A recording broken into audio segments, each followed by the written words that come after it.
আমি রাজনীতি করি না, কথাটা সত্য নয়। আমি কোনো দল করি না, কথাটাই সত্য।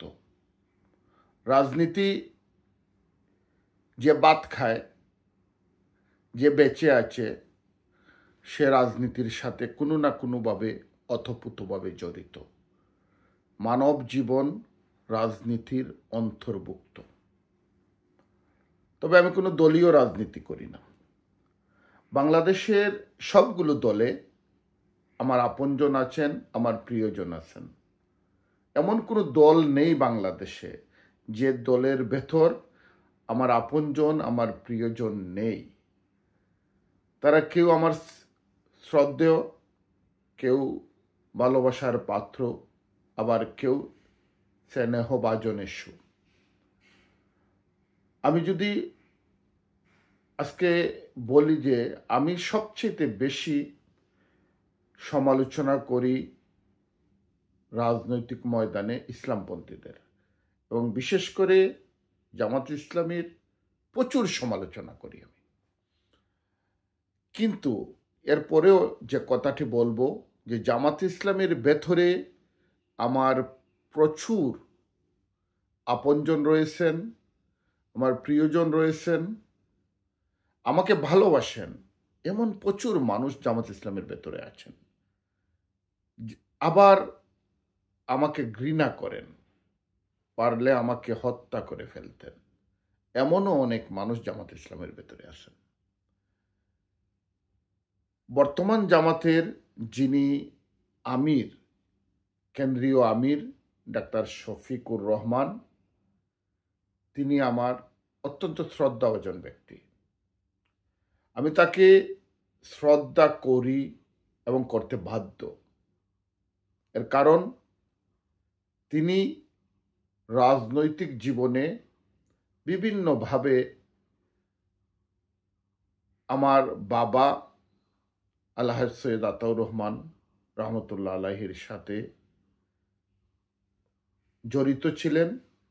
আমার বাবা যদিও জামাত ইসলাম পছন্দ করতেন না, কিন্তু 4 দলীয় জোট কিংবা 22 দলীয় জোট, এসব জোটগত কারণে জামাতে ইসলাম, বিএনপি এগুলোর সাথে তার উঠা বসা ছিল।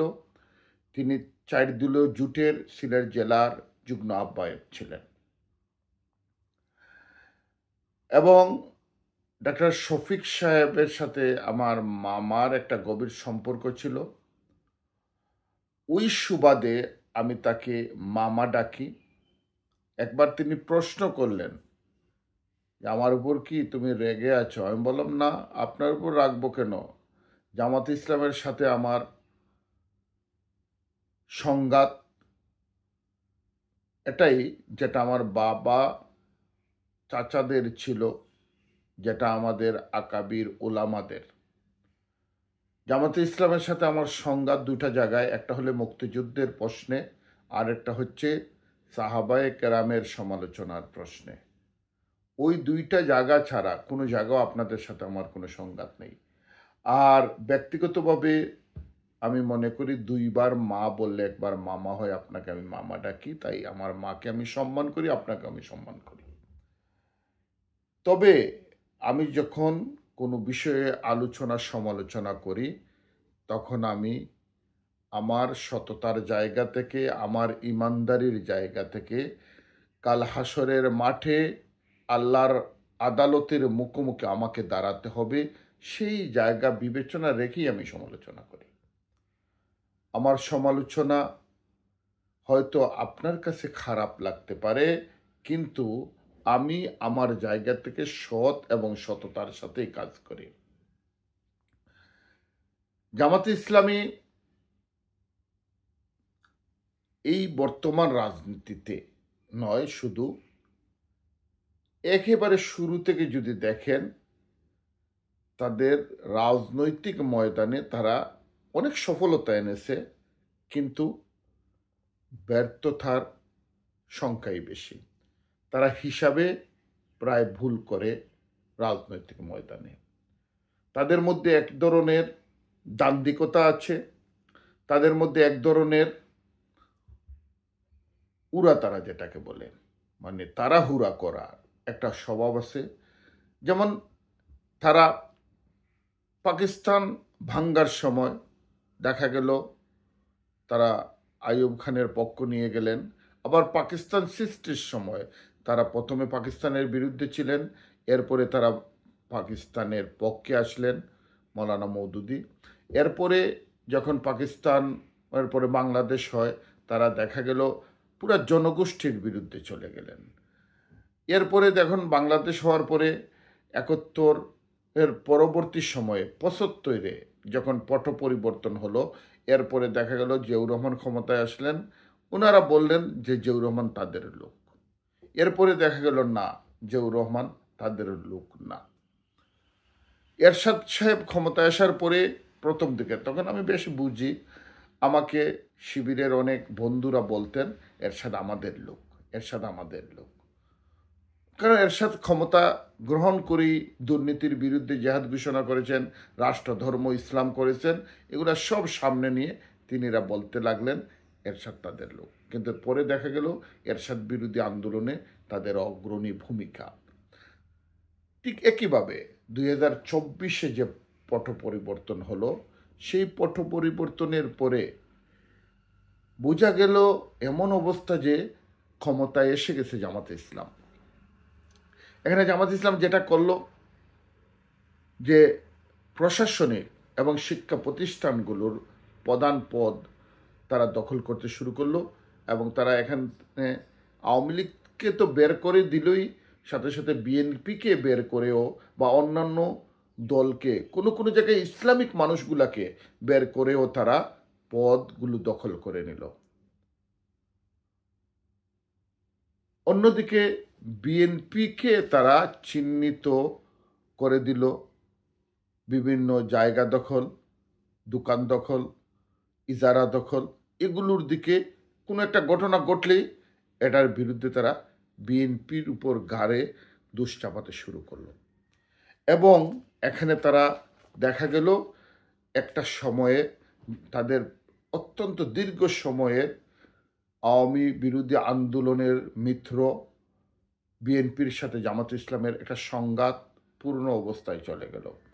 এখানে তারা অনেকটা ডক্টর ইউনূস সাহেবের সাথে মিশে গেলেন, এবং রাজনৈতিক বিশেষজ্ঞরা বলতেছেন এখানে মূলত -2 ফর্মুলায় জামাতে ইসলাম ডক্টর ইউনূসের সাথে ঐক্য হয়ে গিয়েছিলেন। -2 ফর্মুলা মানে হচ্ছে বিএনপিকে এবং আওয়ামী লীগকে রাজনীতি থেকে বের করে দেওয়া, বিশেষ করে খালেদা জিয়া এবং শেখ হাসিনাকে রাজনীতি থেকে বের করে দেওয়া। এখানে জামাত ইসলাম একটা হিসাবে ভুল করে ফেলল।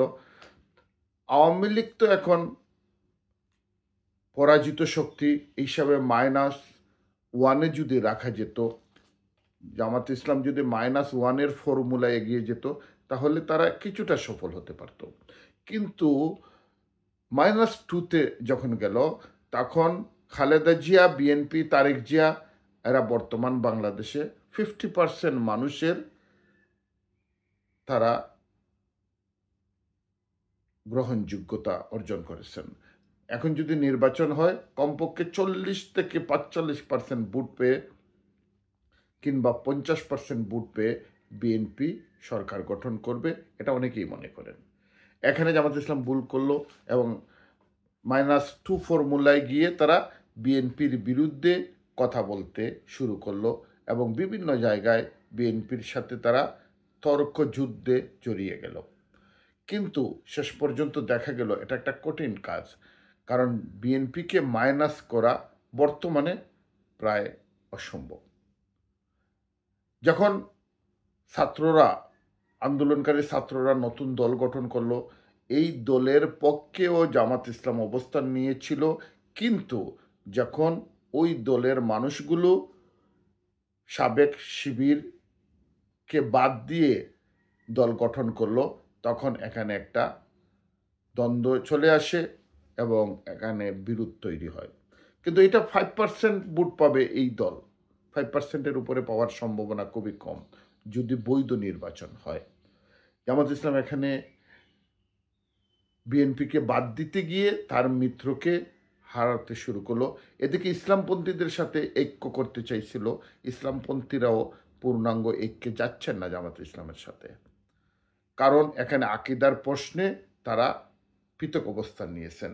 ইসলামপন্থীদের কিছু সংখ্যক ইয়াং লিডার 4-5 জন যদিও এই ঐক্যের পক্ষে, যাদের হয়তো অতীতের আকাবিরদের ইতিহাস জানা নেই বা মানতেছেন না, অথবা এমপি হওয়ার লোভে তারা সেই আকাবিরদের কথা ভুলে গিয়েছেন যারা আকিদা নিয়ে দীর্ঘ আন্দোলন সংগ্রাম করেছেন, রক্তাক্ত হয়েছেন এবং অনেক মানুষ এখানে প্রাণ দিয়েছে।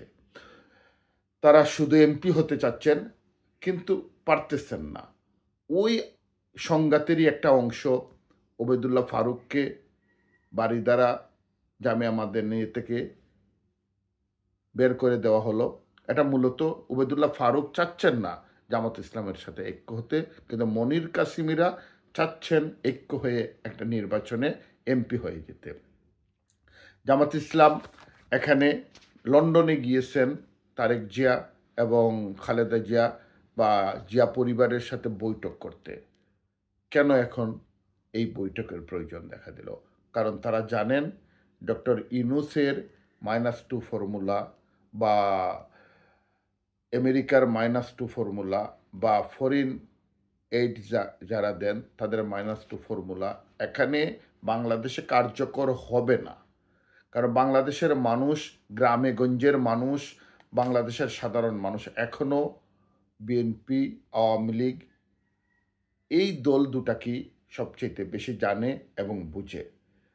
এখন যদি একেবারে নিরপেক্ষ নির্বাচন হয় তারপরেও এই দুই দল বেশি ভোট পাবে।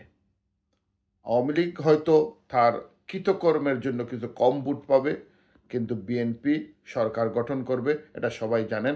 এজন্য যখন দেখলেন জামাতের আমির যে এখানে বিএনপিকে মাইনাস করে সরকার গঠন করা কিংবা বিরোধী দল হওয়া সম্ভব নয়, এবং যদি বিএনপি সরকার গঠন করে আর জামাত ইসলাম বিরোধী দলে যেতে হয় তাহলে বিএনপির সাথে তার একটা আপোষ থাকতে হবে। এবং আসম রব যেভাবে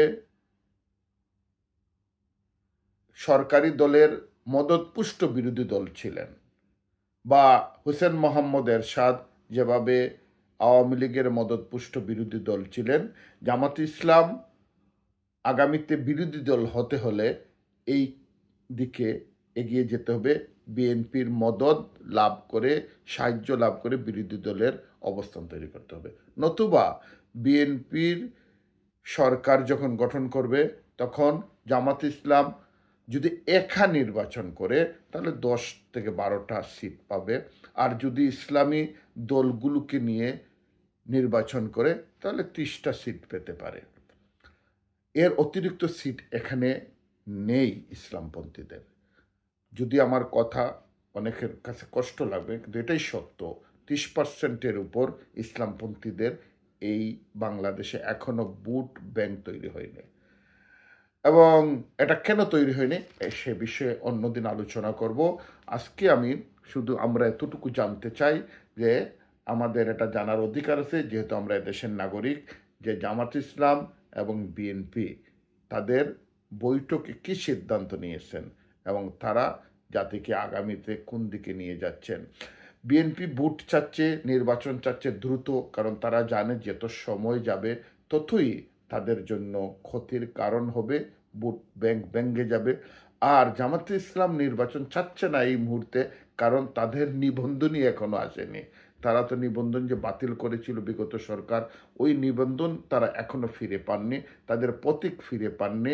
যদি এই মুহূর্তে নির্বাচন হয় আর নির্বাচন কমিশনার এই প্রতীক এবং নিবন্ধন ফিরিয়ে না দেয় তাহলে তারা স্বনামে নির্বাচনে যেতে পারবেন না। তাই তাদের জন্য আরেকটু সময় অপেক্ষা করতে হবে। তাদের এই মুহূর্তে নির্বাচনে যাওয়া জামাত ইসলামের জন্য ক্ষতিকর। তবে নির্বাচন ইউনূস সাহেব যদি দিয়ে দেন তাহলে তার নিজের ইজ্জত রক্ষা পাবে। তিনি যেভাবে বিশ্বে নন্দিত সেই নন্দিতই থেকে যাবেন। আর নতুবা দেখা যাবে এই দেশ জোয়ার ভাটার দেশ, এখানে যেমন জোয়ার আসে তেমনভাবে ভাটাও আসে। জোয়ার আসলে যেমন প্লাবিত করে ফেলে, বাটা আসলে তেমন সব কিছু ভেঙে নিয়ে যায়। এদেশের রাজনীতিতে আমরা এটা বারবার দেখেছি, জোয়ারও এসেছে, বাটাও এসেছে। ইউনূস সাহেবের যেমন জনপ্রিয়তা অর্জিত হয়েছে, হয়তো তিনি সময় মতো যদি নির্বাচন দেন না, তাহলে এখানে বাটাও আসতে পারে। আমরা আশা করব তিনি জ্ঞানী মানুষ, তিনি ভাটায় না পড়ে জোয়ারের মধ্যেই জনপ্রিয়তা নিয়ে বাড়িতে ফিরে যাবেন এবং গোটা জাতি তাকে শ্রদ্ধা করবে। আসসালামু আলাইকুম।